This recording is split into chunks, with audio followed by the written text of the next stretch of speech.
Israel যুদ্ধবিরতির শর্ত লঙ্ঘন করলে পাল্টা জবাব দেবে হিজবুল্লাহ। নির্দিষ্ট সময়সীমা নয়, বরং তেল আবিবের আচরণের উপরেই নির্ভর করবে সশস্ত্র গোষ্ঠীটির প্রতিক্রিয়া। এক ভিডিও বার্তায় হুঁশিয়ারি দিয়েছেন হিজবুল্লাহ প্রধান নাঈম কাশেম। জানিয়েছেন, চুক্তিতে ইসরায়েলের সাথে 60 দিনের যুদ্ধবিরতির কথা উল্লেখ থাকলেও সেটি অক্ষরে অক্ষরে মানতে বাধ্য নয় হিজবুল্লাহ। জেনেক্সে শিফট করো, লাইফকে লিফট করো।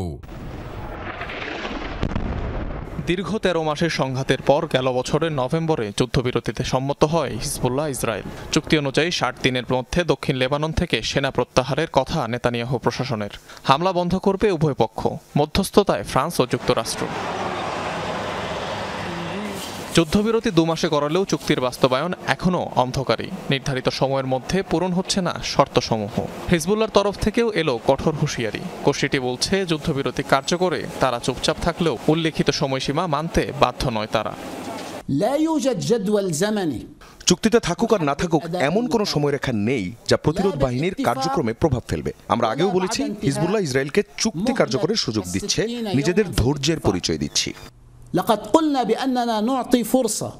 হিজবুল্লাহ মানলেও চুক্তি লঙ্ঘন করে লেবাননে বেশ কয়েকবার হামলা চালিয়েছে ইসরায়েল, কিন্তু সেই ধৈর্যেরও যে সীমা আছে তা স্মরণ করিয়ে দিলেন হিজবুল্লাহ প্রধান। ইসরায়েলি আগ্রাসন আর নীতি লঙ্ঘনের উপর নির্ভর করবে হিজবুল্লাহর ধৈর্য ধারণ। 2 মাস আমরা চুক্তির সময়সীমা মানতেও পারি, সেটা দীর্ঘও হতে পারে। সেটি পুরোপুরি নির্ভর করবে নেতৃত্বের সিদ্ধান্তের উপর। হিজবুল্লাহ প্রধান হুঁশিয়ারি দেন, তাদের শক্ত প্রতিরোধের সামনে লেবাননে দখলদারিত্ব প্রতিষ্ঠার কোনো সুযোগ নেই ইসরায়েলের।